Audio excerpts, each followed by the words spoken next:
Yo, welcome to Millennial Magic YouTube. Today, I'm going to be talking about what I think are the top decks heading into Salt Lake City Regionals. This is not a comprehensive list.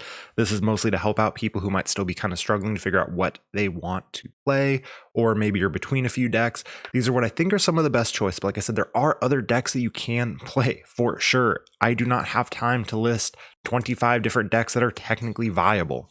So anyway, let's go ahead and check out a pro and con list for what I think are some of the top decks to be playing heading into next week's tournament.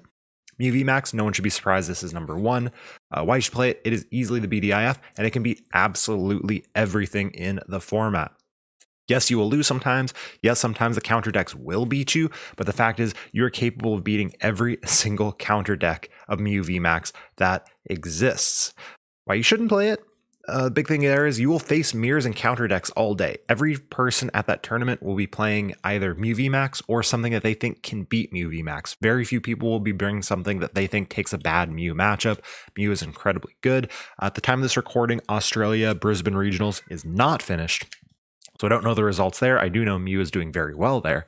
And I will be shocked if it's not just more Mew in the finals and whatnot at Brisbane. And therefore, there's even more Mew and Mew hate heading into Salt Lake City. Another reason not to play it is you just don't enjoy. You don't enjoy playing meta decks. You want to play something else. But Mew VMAX, easily number one. If you're not testing Mew, you should be testing Mew. If you're considering Mew, honestly, you maybe just play Mew.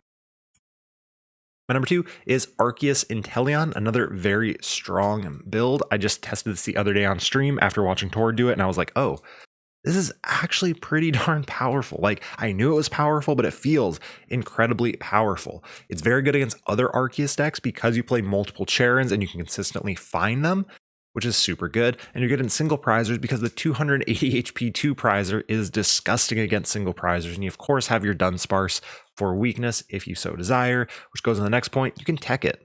There's a lot of open slots for potential techs. With that said, I feel like the list, and I posted one on my Discord, you can check that out in the description. I feel like the list is pretty tight for the meta I kind of see happening, but you can always change some stuff around if you're like, I'm expecting more, I don't know, Galarian Wheezing, which I guess you kind of beat Galarian Wheezing anyway. You just have to like not brick and you're fine.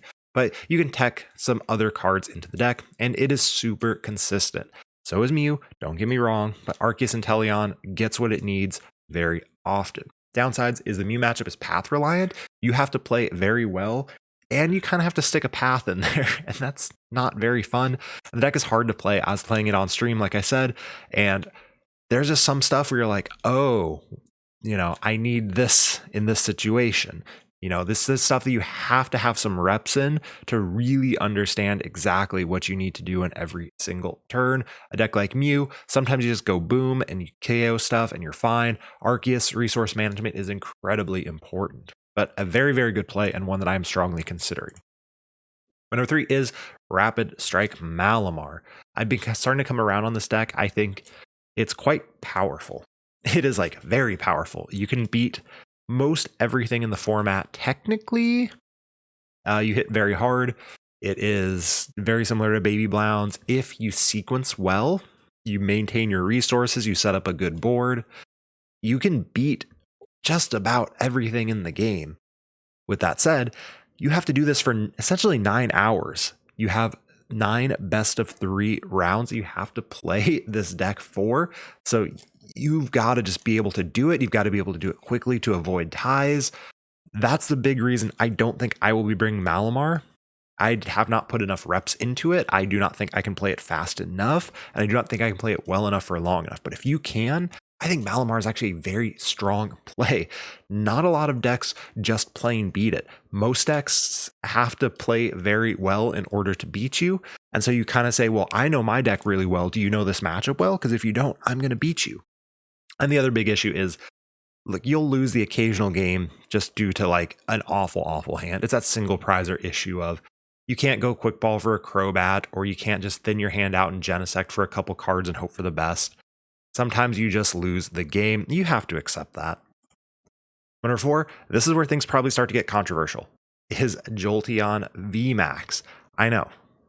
People are probably like, oh, Mellow, now you lost me. I think Jolteon is a pretty good play, not a great play.